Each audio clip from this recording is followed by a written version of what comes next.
하나님의 말씀 디모데전서 1장 1절 한번 보십시다.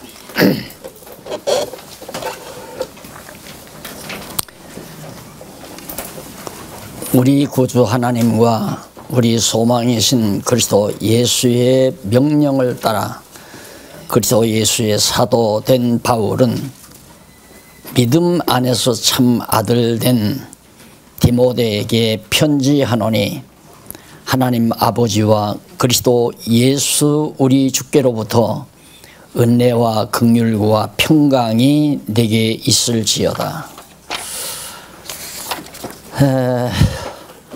제가 아마 얼마 전에 우리 교회는 성경적인 교회 방향적으로 한 70%는 어느 정도 가다듬어졌다라는 말씀을 드린 적이 있을 겁니다. 여러분들이 아시다시피 물론 내부에는 좀 도사리고 있을지 모르지만 표면적으로 크게 다투거나 의견이 충돌이 되거나 서로 미워하고 증오하고 시기하는 일은 거의 눈에 보이지 않는 것 같고요. 또 뿐만 아니라 이제는 성도들이 상당히 이제 성경을 공부하는 일에 매진하는 그쪽으로 마음들이 많이 모아져서 열심히 공부하고 있는 모습도 여러분들이 아마 다른 교회와의 혁혁한 그런 차이점이라고 여러분들이 느껴지실 겁니다. 그런데 이제 그동안 제가 성령께서 교회를 다스려 가시니까 우리 인간들이 앞서서 명령하거나 지배하거나 다스리면 안 된다. 이런 말씀들이 이런 성경의 교훈들을 우리가 오해하는 부분이 오해하지 않는 것이 아니고 오해하는 부분도 많이 있다는 것을 요즘 제가 좀 많이 느끼고 있거든요. 왜 그러냐면 모두가 다 잠잠하니까 장로님들도 잠잠하고 권사님들도 잠잠하고 아무것도 손을 대지 않으려고 그렇게 생각들을 하고 계시는 것이 왜 그럴까? 분명히 체제개혁을 우리가 처음 하면서 딱 장로님들은 뭘 하고 권사님들은 어떻게 하고 그걸 딱 해서 일단 딱 정리를 해놨는데 불운하게도 이제 불운이라기보다도 하나님께서 더 견고하고 아름답게 하시려고 이제 다 또 어려움을 우리에게 주었는데 어려움을 겪다 보니까 이제는 아무것도 안 하시는 게 바로 성경적 인물로 그렇게 생각하는 부분들이 있어서 잘못 이해하는 부분이 있지 않나 싶기도 하고 그래서 지난번에 이제 또 장로님들이 체제개혁에 대해서 말씀을 해달라는 거 딱 2시간을 주더라고요. 그런데 2시간 동안에 또 내가 무슨 말을 하려 하고 성경의 디모데전서, 디도 빌레몬서를 개괄적으로 정리해주고 말았거든요. 그랬더니 또 일각에서는 좀 자세하게 뭘 좀 해주실 줄 알았더니 그냥 윤곽만 말씀했다고 하면서 그렇게 또 말씀을 전하게 나도 역시 그게 아쉬웠어요. 체제개혁에 대한 말을 하려면 이제는 자상하게 이럴 때는 이렇고 이럴 때는 이렇게 성경적으로 이러니까 이래야 된다라고 말을 해줘야 하는데 시간이 그렇게 안 되잖아요. 그래서 마침 구약 역사서가 끝났으니까 요즘에는 이제 구약만 계속해서 우리 박 교수님도 구약을 중심으로 많이 했고요. 저도 이제 구약을 창세기부터 지금까지 했는데 이제 신약 성경에 와서 신약은 많이 잘 아시죠? 복음서 잘 아시고요. 로마서, 고린도전서 많이 잘 아시는데 문제는 이 디모데전서, 디도 빌레몬에 관한 말씀이 우리 모두가 다시 한번 공감을 해야 될 그런 시기가 아닌가. 그래서 이 분야를 택했습니다. 지난번에도 제가 말씀을 드렸지만은 주경신학에서 신학교 가면 주경신학에서 요 디모데전서, 디도 빌레몬을 소위 목회서신이라고 그래요. 목회서신. 그러니까 목회하는 진리가 담겨 있는 서신이다, 그런 뜻이거든요. 그러면 요 디모데전서 디도 빌레몬대로 교회 목회를 하면 되잖아요. 그런데 그렇게 말은 해놓고 목회를 어떻게 목사님들이 모여서 헌법 만들어 놓고 헌법에 따라서 뭐 예배의식도 다 만들어 놓고 뭐 여러 가지 의식, 세례의식이라든가 성찬의식 같은 거, 이런 것들을 예배모범원에서 다 하나의 그 형식으로 또 체제로 그렇게 규칙으로 그렇게 다 만들어 놓고 그대로 행해라. 근데 디모데전서 디도 빌레몬은 그게 전혀 없단 말입니다. 이게 성경에 없는 것을 교회 지도자들, 소위 목사님들이 총회라고 하는 것을 만들어 놓고 그걸 헌법을 제정을 하고, 헌법 하다가 이제 헌법을 또 안 맞으면 고쳐요. 이제 당신들 마음대로 편리한 대로. 이번에 재미난 현상 여러분 하나 보시지 않았어요?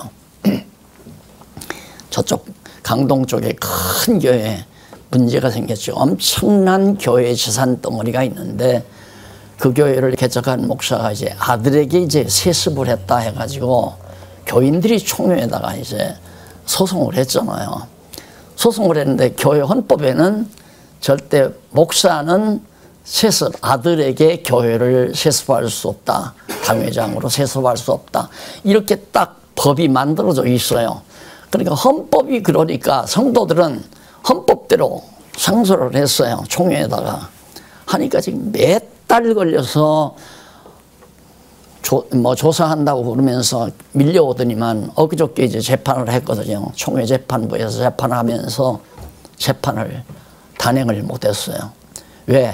반대파가 있고 찬성파가 있고, 그 목사님이 은퇴한 다음에 아들에게 맡겼으니까 그건 세습이 아니다 해가지고 말도 아닌 얘기를 정당화해서 이제 그 정당하다, 그 교회 세습은 정당하다, 그 아들이 당회장 맡은 건 정당하다, 그렇게 주장하는 목사님들이 있는가 하면, 헌법에 분명히 당회장 목사가 교회를 개척해서 은퇴할 때는 절대 아들에게 세습할 수 없다, 법조문이 분명히 나와 있는데 이건 불법이다.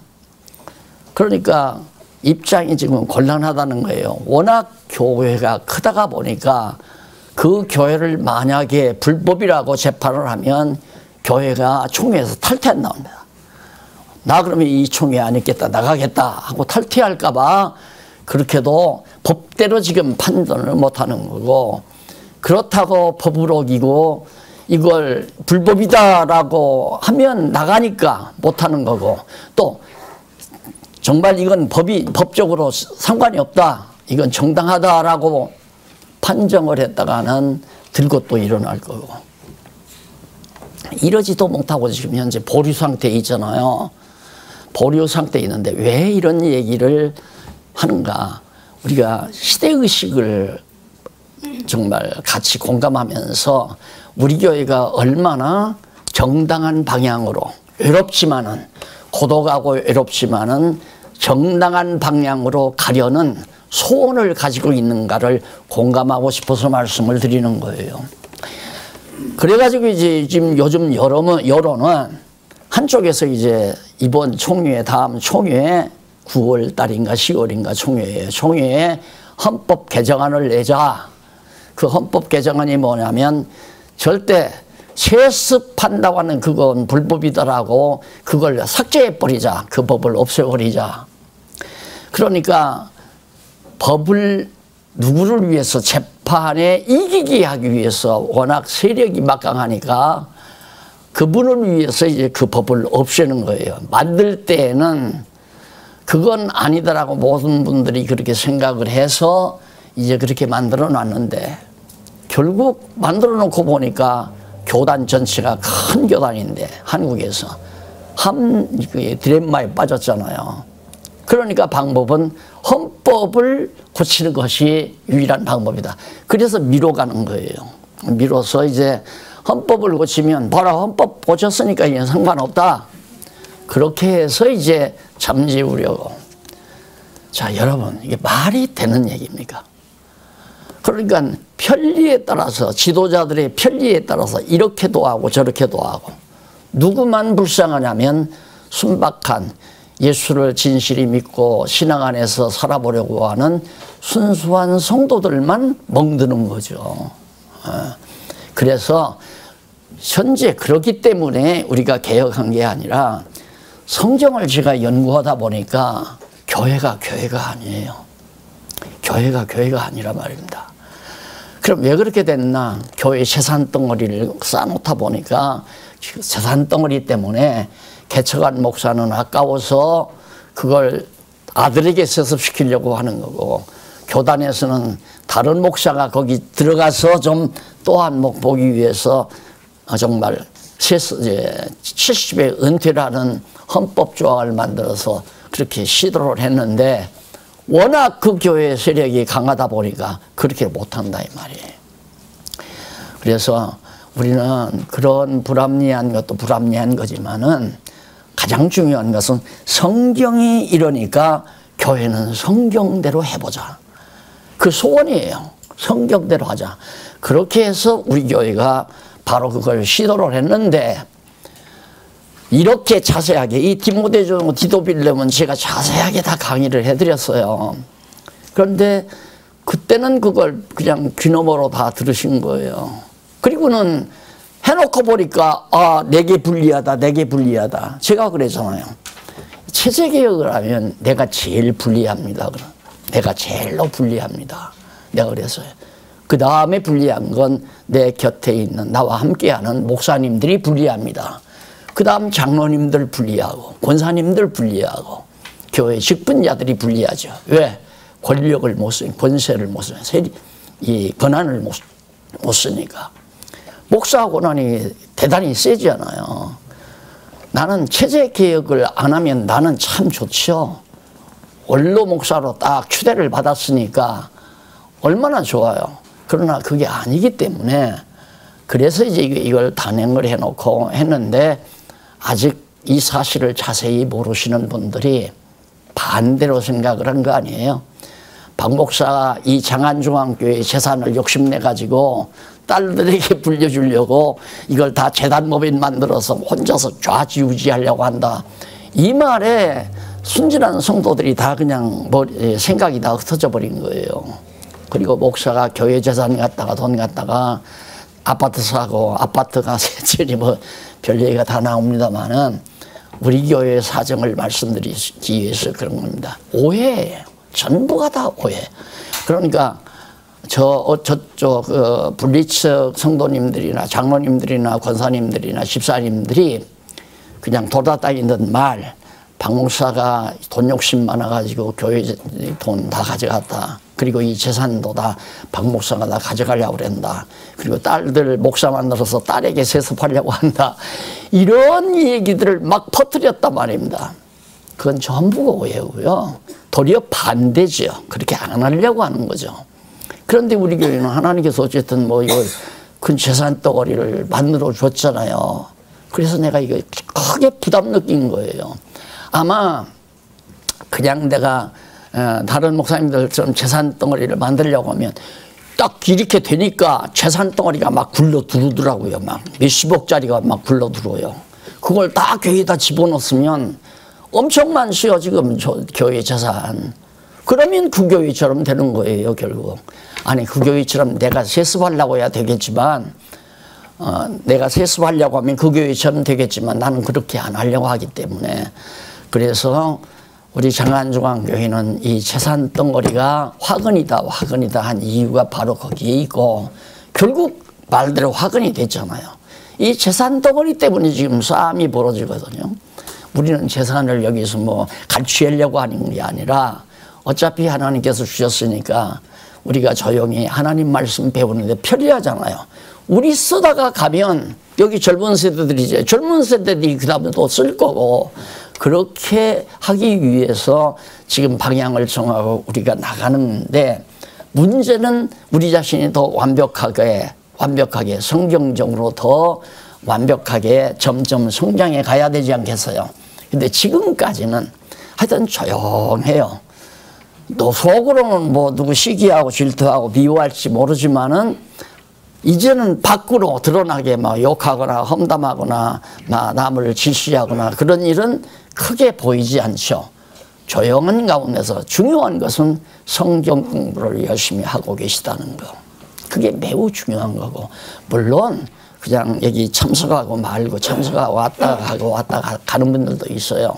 그런 분들도 있지만은 대부분은 모두가 오후 2시까지는 시간 따라서 여기 가서 공부하고 저기 가서 자체적으로 공부를 많이 하는 것 같아요. 그것 자체가 벌써 60, 70% 가고 있는 거예요. 있는데 문제는 우리가 이제 이 본문 들어가기 전에 명심하실 일은 도대체 이 교회를 누구가 세우느냐, 누구가 세워서 누가 관리해 가느냐. 여러분들은 기존 교회에서 살다 오신 분들이 많아가지고 교회는 목사가 세우고 목사가 다 주관하고 목사 말 가서 잘 듣는 것이 신앙생활 잘하는 거다. 그렇게 그냥 알고 그렇게 오신 거예요. 오셔서 그냥 저만 바라보고 사신 거죠. 그래서 그렇게 공부하시라고 해도 공부를 안 하고 그냥 왔다 갔다 하시더니만 이 교회가 이 어려움이 오니까 그때야 깨닫고 공부하기 시작한 거 아니에요. 참 잘하신 거죠. 너무너무 잘한 거예요. 아무리 공부하라고 해도 안 하더라고요. 그래서 야속한 말까지 했잖아요. 공부 안 할 테면 여기까지 안 오셔도 된다. 가까운 데 옆에 있는 교회 가서 그냥 허전하면 주일날 가서 잠깐 참석해서 찬송 부르고 기도하고 주기도문 외우고 그리고 와도 택한 백성 천국 가는데 전혀 지장 없다. 내가 그렇게까지 가르쳐 드렸잖아요. 그러나 우리 장안중앙교회는 어떻게든지 성경대로 교회가 성숙해서 정말 성숙한 교회로서 그렇게 자라기를 원하는 그런 의미로 교회가 지금 세워져 있으니까 성경 공부 안 하시려면 여기까지 오실 필요 없다. 그렇게까지 말씀을 드린 이유가 어디에 있느냐면 성경을 배워야 교회는 누가 어떻게 왜 세웠는가 이거 알고 교회는 이래야 된다. 그러니까 교회는 누가 왜 어떻게 세워서 다스려 가는가 이런 문제들이 정확하게 정리가 돼야 한단 말입니다. 그럼 우리가 아시다시피 교회는 계속 강조하네요. 우리 교회는 성령께서 세운다고 그랬죠.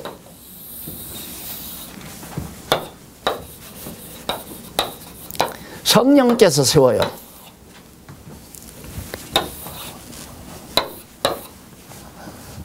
성령 왜? 구약에서 하나님 여호와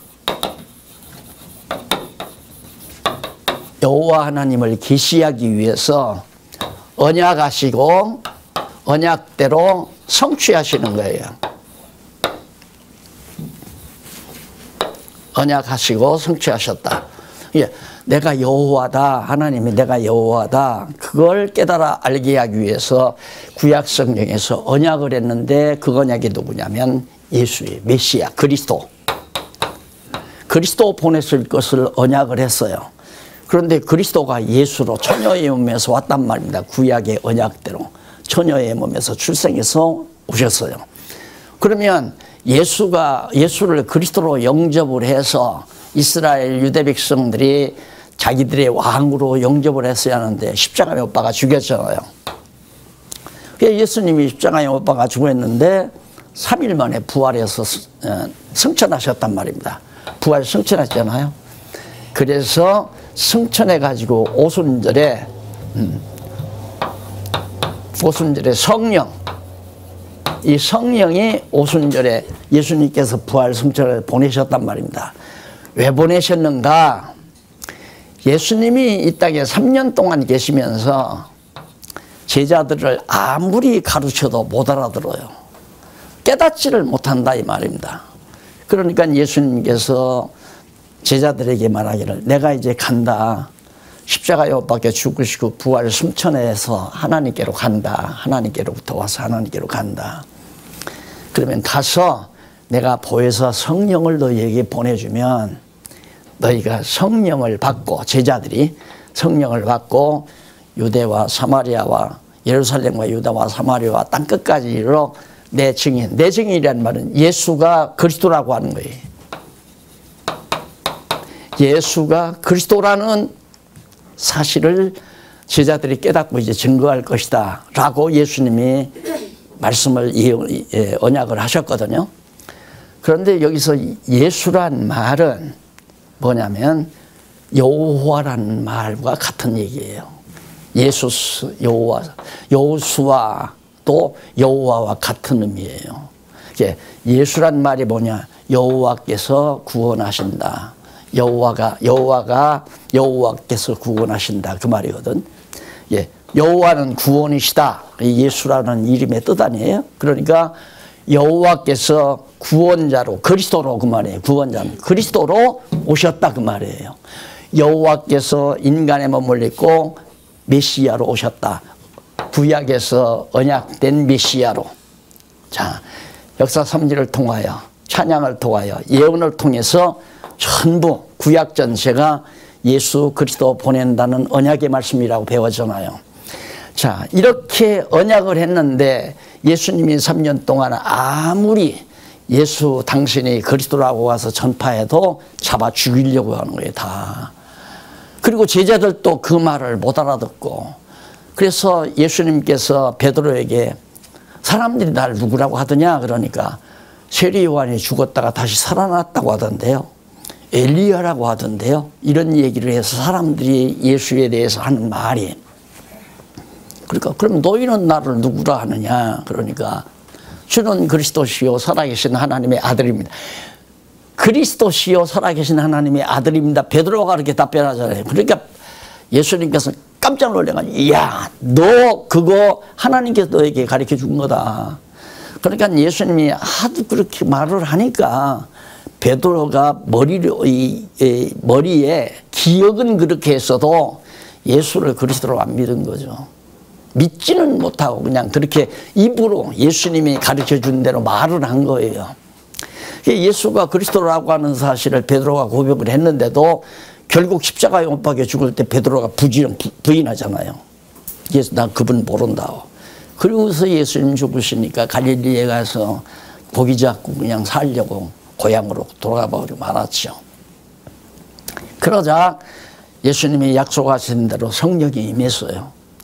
임했는데 임하고 나서 딱 베드로가 또 사도들이 예수님에 대해서 들었던 말씀이 그때부터 생각이 나는 거예요. 하나하나가. 생각나고 그것이 무슨 뜻인지를 성령이 가르쳐 줬어요. 그러니까 다 깨닫게 됐죠. 그걸 기록한 것이 마태, 마가, 누가, 요한. 이 사복음이 바로 그거예요. 마태, 마가, 누가, 요한.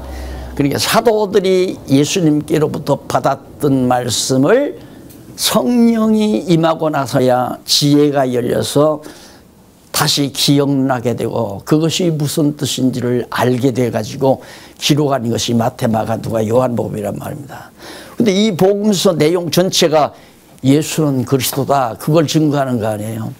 마태복음은 예수님의 직임을 통해서 그리스도라고 증거하고, 마가복음은 예수님의 신분을 통해서 그리스도라고 증거하고, 누가복음은 예수님의 본성을 통해서 그리스도라고 증거하고, 요한복음은 사역 죄송합니다.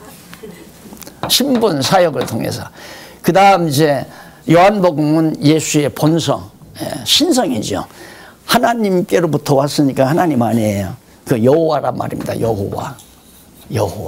예수가. 여호와는 구원이시다. 여호와가 인간의 몸을 입은 것이 이 땅에 오신 예수예요. 그분이 바로 누구냐면 구약에서 언약된 그리스도다. 그거거든요.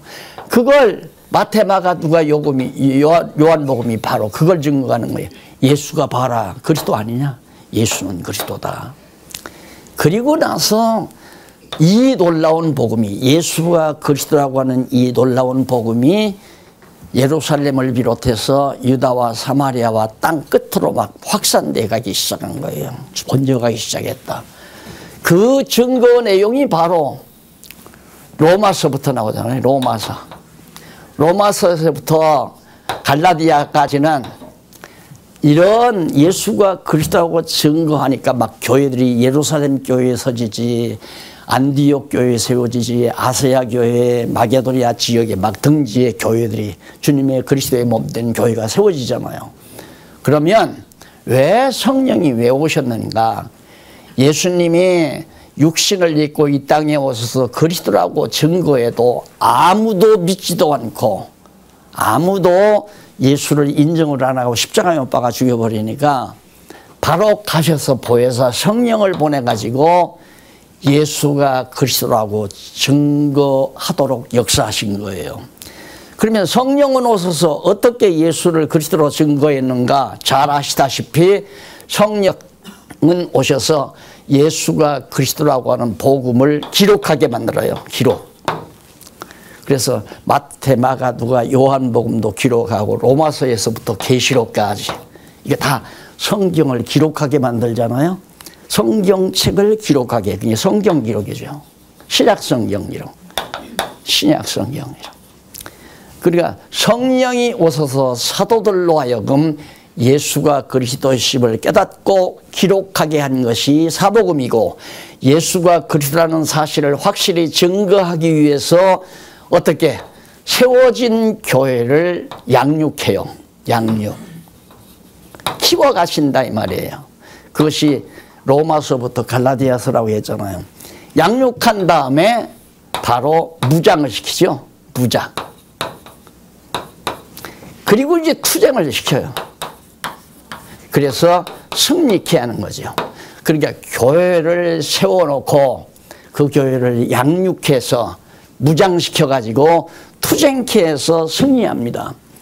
지금 우리 장안중학교에는 투쟁하고 있잖아요. 진리투쟁을 열심히 하거든요.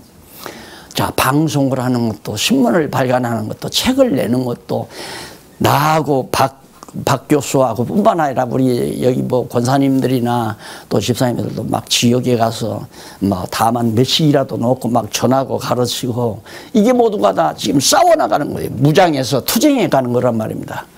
그런데 무장 과정에서 먼저 이게 이제 무장인데 요걸 좀 확대합시다. 이제 이게 무장인데 여기 이제 진리로 무장해요. 진리로. 그 다음 생활로 무장시켜요. 그러다 보니까 체제가 이루어져요. 대열이. 그러니까 뭔 얘기냐면 군대를 모집해서 애국정신을 고취시키잖아요. 나라가 뭔지 국방이 뭔지 이런 것들을 아주 철저하게 사상무장을 시키는 거죠. 그리고 나서 군영 생활을 하게 만들어요. 소총부대는 소총부대, 포부대는 포부대, 뭐 여러 가지 분야별로 이렇게 생활을 시키도록. 그러기 위해서는 군대 체제가 딱 갖춰 있잖아요.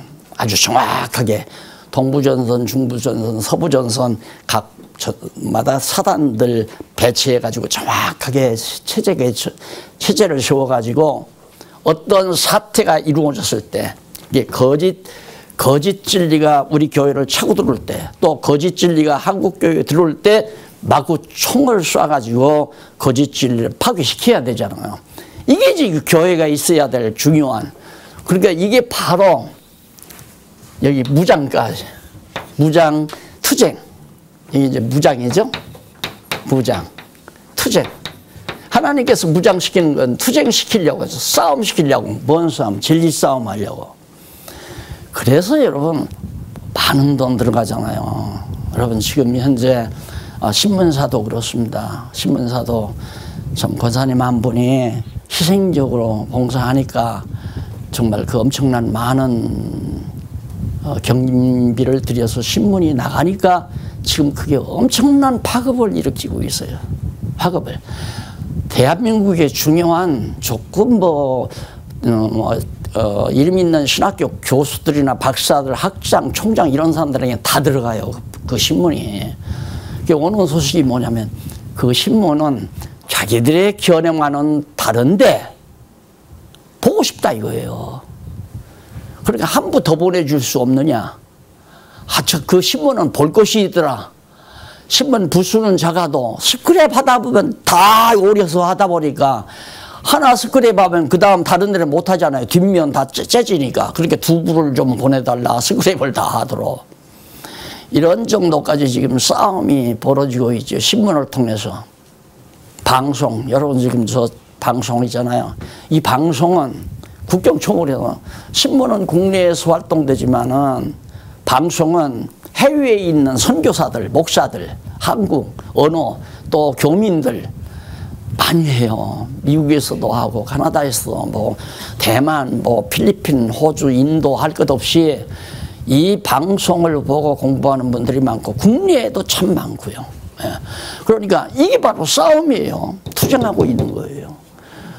출판, 이거 책 출판하는 것도 여러분 책 출판 저거 엄청난 희생입니다. 여러분이 볼 때는 책 출판해서 파니까 돈 많이 남을 거라고 저쪽 분들이 그런다고 그래요. 출판해서 책 팔아서 부자가 됐다고. 아마 그러면 책 안 쓸 사람이 누가 있어요. 책 써서 부자 되는 법이 없어요. 될 수도 없고. 왜? 목돈 들여놓고 계속 푼돈 하다가 또 목돈 들어요. 왜? 책 한 번 출판을 하면 적어도 2, 3천만 원 가져야 한 권이 나오잖아요. 그 일이 하나님께서 할 수 있는 여건 마련하지 않으면 못하는 겁니다. 그러니까 밖에서는 엄청난 재벌이 뒤에서 지금 우리를 서포트하고 있다고 그렇게 소문이 퍼지고 있잖아요. 이 투쟁하는 거예요. 자, 그런데 문제는 아까 말한 대로 공부도 잘해요. 교회란 무엇인가 잘 알아요. 에베소서에 나오는 교회란 무엇인가 다 잘 알고 있어요. 그리고 가만히 보면 생활도 나름대로 잘해요. 어떤 분은 신문사에, 어떤 분은 방송사에, 어떤 분은 선교회에, 어떤 분은 정말 후원회에, 장학교회에, 또 어떤 분은 교회 운영에 뭐 등등 해서 생활들을 각각 봉사생활을 잘해요. 그런데 뭔가 체제가 안 갖춰진 것 같아. 눈으로 보기에는. 왜? 아무런 모임도 없고 뭐 이렇게 저렇게 뭐가 가름타진 것도 없고 이렇게 딱 이렇게 우리처럼 이렇게 딱 정렬되는 어떤 눈으로 봐야 되는데 보면 뭐 아무것도 없는 거야. 왜? 우리 장로님들과 권사님들이 성령께서 하시니까 가만히 있어야 한다고 그렇게만 생각을 하는 거예요. 그래서 마음에 소원이 있어도 이러면 안 되는데 뭘 소원이 있어도 이해를 잘못해가지고 하지를 못하는 거예요. 그럼 예를 들어서 원로 장로회가 있어가지고 원로 장로회 우리 모입시다. 모여서 원로 장로회에서 이렇게 해가지고 그다음 그거 좋다 합의를 보았으면 합의 우리 합의거든요. 결정이야 결의가 아니라 합의. 장로님들 모두가 다 그것이 성경적이면 그렇게 합시다. 합의를 봤으면 그렇게 하기 위해서는 실무장로님들을 불러야 할 거 아니에요. 또 원로장 권사님들이 모여서 이거 성경적이니까 이렇게 해야죠. 그리고 이제 합의를 보고 실무장 권사들 모여가지고 이렇게 하면 어떠냐고 해서 의견을 얘기해가지고 다 합의를 보면 해 나가야 된단 말입니다. 그걸 합의만 되면 돼요. 결정해서 오는 게 아니라. 왜? 성경적이니까 합의를 봐야 되거든요. 그런데 박 목사님이 그런데 그렇게 하면 안 된다고 그래. 이래 버리면 끝나는 거야 그냥. 아니 나 언제 그렇게 얘기를 안 했는데 해야죠. 원로 장로님들이 먼저 솔선수범해서 하고 원로 권사님들이 하고 그래서 실무 권사님들이 같이 동참해서 같이 해가지고 그다음 처음에 우리 개혁할 때 각 지구교회가 있었잖아요. 지구교회. 지금도 뭐 한 10대 가정씩 이렇게만 하면 지구교회가 한 10여 가정 될 것 같아요. 아마 뭐 보니까 한 10여 가정 이렇게 될 수 있는데 10여 개의 지구교회가 가능할 것 같단 말입니다. 그러면 권사님들, 원로 권사님들이 10명이면 10명이 한 구역씩 맡고 실무 권사가 10명이면 10명이 한 구역씩 한 지역교회씩 맡고 또 뭐 원로 장로님도 한 분 맡고 실무 장로님도 맡고. 왜? 지역교회라고 하는 것은 구역교회라고 하는 것은 남자도 있고 여자도 있잖아요. 그러니까 남자분은 장로님들이 맡고 여자분은 권사님들이 맡고 그렇게 해서 우리 다 잘 시행이 되다가 난리가 벌어지다 흐트러진 거예요. 그러면 이제는 어느 정도 이렇게 딱 정리가 됐으니까 다시 그걸 이 체제를 드러내야죠. 실상 내부적으로는 다 있는데 밖으로 드러나지 않았기 때문에 그걸 드러내려면 원로장로회를 우리 2달에 한 번씩 합시다. 그러면 좋소. 7, 8명이 맞습니다. 그럼 2달에 한 번씩 첫 주일날 모이죠. 첫 주일날 몇 시에 우리 원로장로회 모입시다. 그럼 원로장로회가 정규적으로 모이게 될 거 아니에요. 그러면 실무장로회도 모이게 되고, 그러면 실무장로, 원로장로 연합으로 모입시다. 그런 모임도 만들어야 되고, 또 권사도 마찬가지고, 집사님들도 마찬가지고, 그렇게 만들면 모이는 날짜를 서로 합의를 해서 2달에 한 번 모이든가 석 달에 한 번 모이든가 모여서 거기서 선한 일이죠. 선한 일. 선한 일이라는 게 뭡니까? 물론 이 생활이 개인적으로 생활이 이루어지지만은 협동해서 체제를 이루어서 나오는 선한 일이란 투쟁하는 일 아니에요. 진리 투쟁을 위해서 우리가 어떻게 했으면 어떻습니까? 의견도 내놓으면 우리 조금만 보류합시다. 우리가 좀 힘겨우니까 조금 보류하는 게 어떻습니까? 하고 의논하다가 합의가 되면 보류할 수도 있고 진행할 수도 있고, 그게 선한 일을 도모하기 위해서 우리 모인다고 그랬잖아요.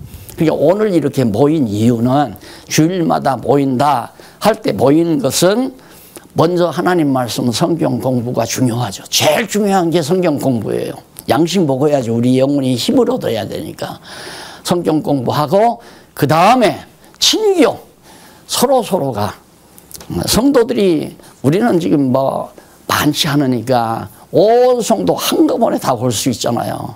이렇게 딱 보면 누구나 왔다 그러면 인사라도 할 수 있고, 지난 한 주 별일 없었는지 묻기도 하고, 또 좋은 소식, 진리 싸움한 좋은 소식이 없는지, 난 지난 주일날 수요일에 동창들을 만났는데 동창들 앞에서 너 예수를 믿는데 너는 이상하게 믿더라. 그래서 얘기를 했더니만 동창들이 모두가 놀라 깨가지고 앞으로 공부하기로 했다고. 예를 들면 그런 얘기들을 주고받는 것이 친교예요. 서로. 그러니까 싸우고 전쟁터에서 싸워서 정말 적군 박멸했습니다. 한마트면 내가 죽을 뻔 알았습니다. 한다든가. 그래서 즐거운 소식, 정말 불행한 소식, 근심 걱정 속에 지난 한 주간 동안 정말 어렵게 산 생활도 얘기도 하고, 정말 즐거운 소식은 같이 공포해서 같이 나누고 같이 식사하고 서로 담소하고, 그게 이제 바로 성도 교제 아닙니까? 그래서 성경 공부 빠짐없이 공부, 그 다음 교제, 선한 일 도모, 선행 도모.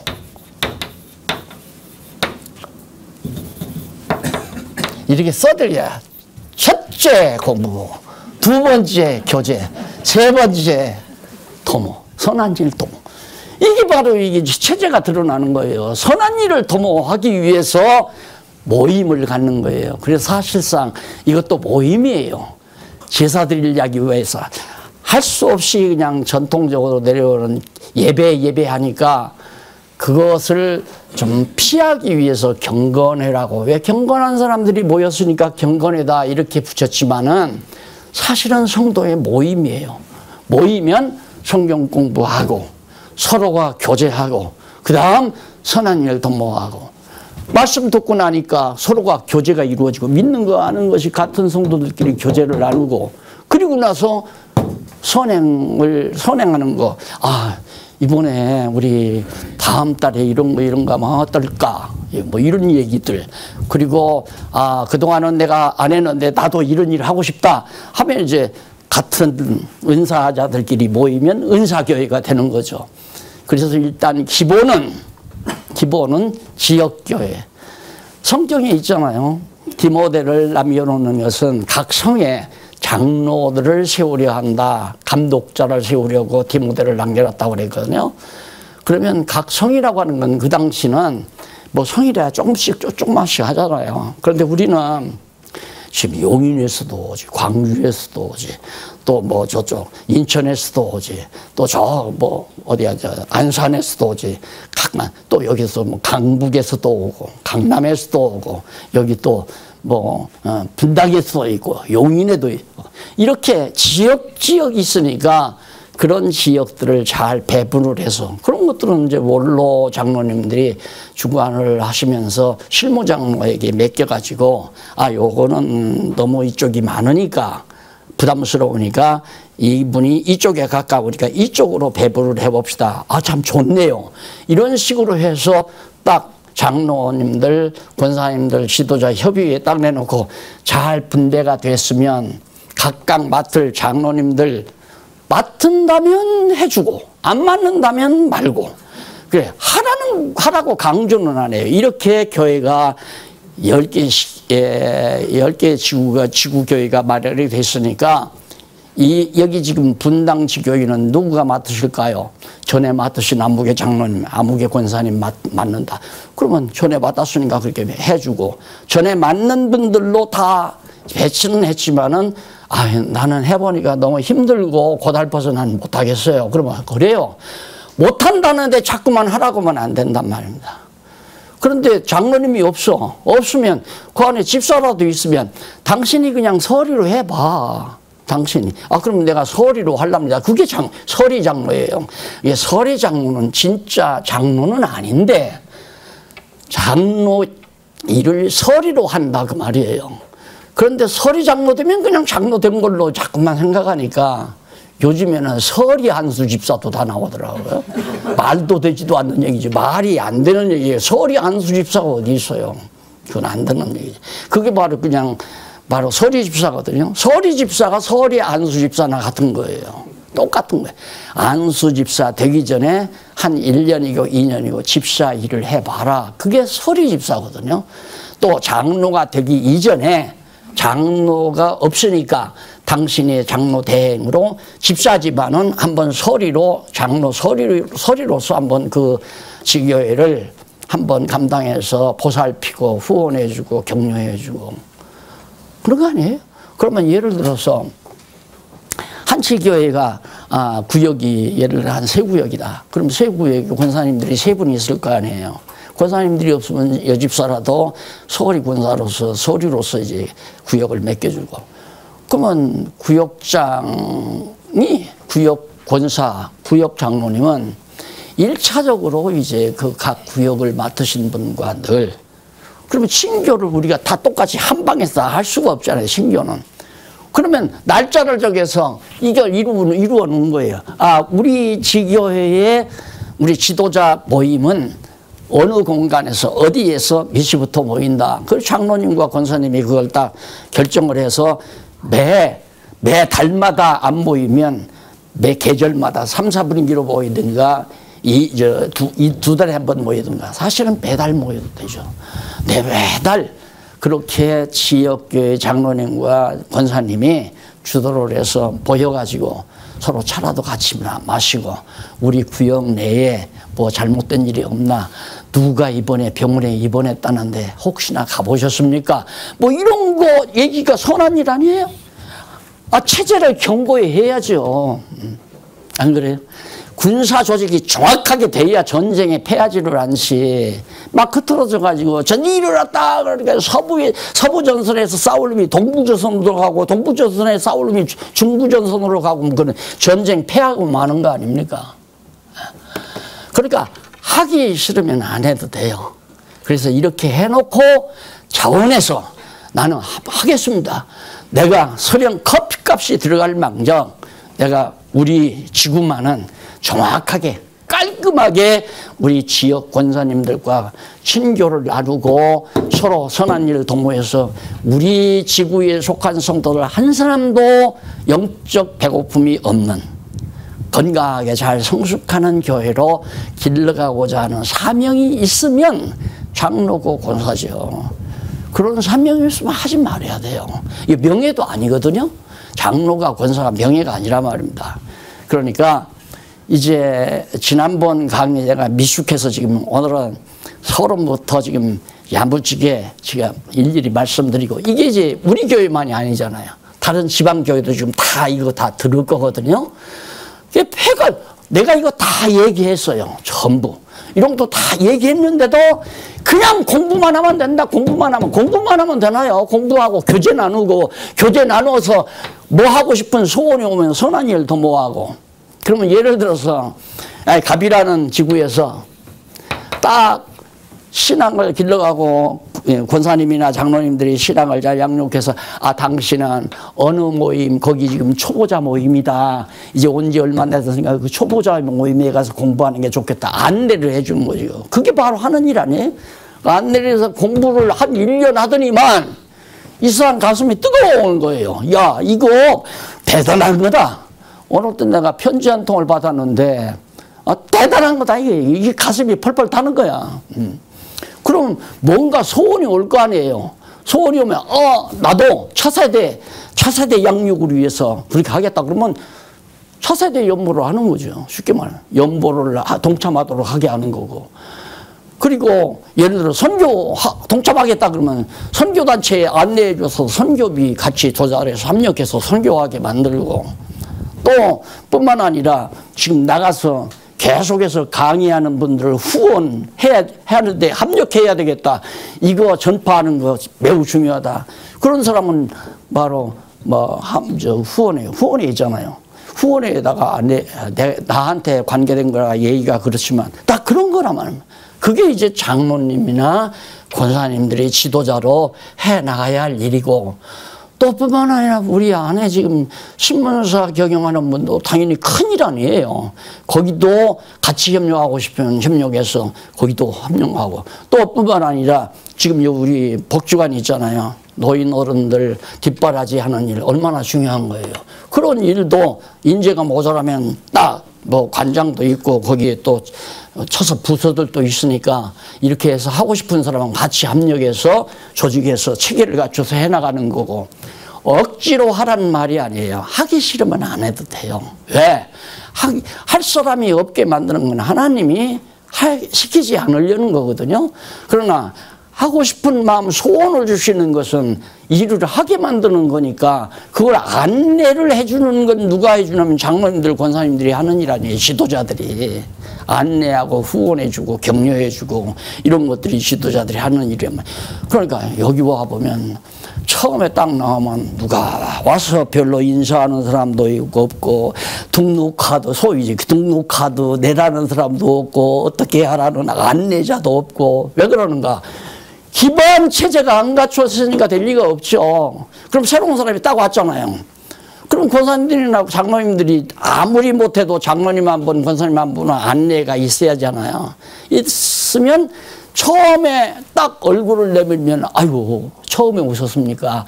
혹시 등록 갈 의사가 있으면 등록하셔도 됩니다. 하라고 강요는 하지 말고, 그럼 등록을 하면 보니까 이분 저 광주에 산다 이거야죠. 저쪽 광주. 그러면 광주면 용인에다 편입시키자. 용인. 광주 지교회가 있으면 광주 지교 장로님이나 권사님에게, 여자면 권사님에게 전해주고 남자면 장로님에게 전해주면 그분은 그 장로님이, 남자 같으면 그 장로님이 항상 매주일마다 교제 나눌 때 챙겨야죠. 특히 좋아요. 밥까지 타다가 해드려도 돼요. 장로님이 밥을 다 타다가 원로 장로님이 하기 싫으면 실무 장로가 밥을 타다가 같이 앉아서 먹으면서 담소하고 친교하고 어려운 얘기 좀 듣고 오게 된 동기도 듣고 이러면서 자기 구역 내 성도들을 갖고 가야 될 거 아닙니까? 그걸 그러라고 장로가 있고 권사가 있는데 그냥 공부만 하고 가만히 있으면 돼. 해야 돼. 어떻게 공부만 있으면 가만히 있으면 돼요. 소원이 오는데 이게 아무런 조직이 없는데 어디다 끼워주냐 이 말이에요. 어디다 안내줘. 안내를 해줘야 하는데.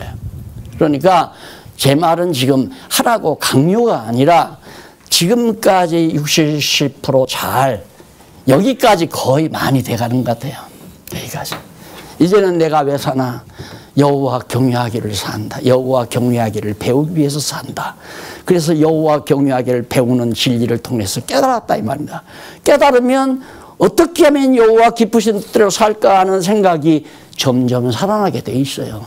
그래서 공부를 해야 그 다음 생활이 나오고, 이래서 여기에서 이제 이 생활이란 믿음의 행위예요. 믿음의 행위. 개인의 행위가 나오고 개인의 행위가 모아져서 체제가 이루어지고 믿음의 행위에 의해서.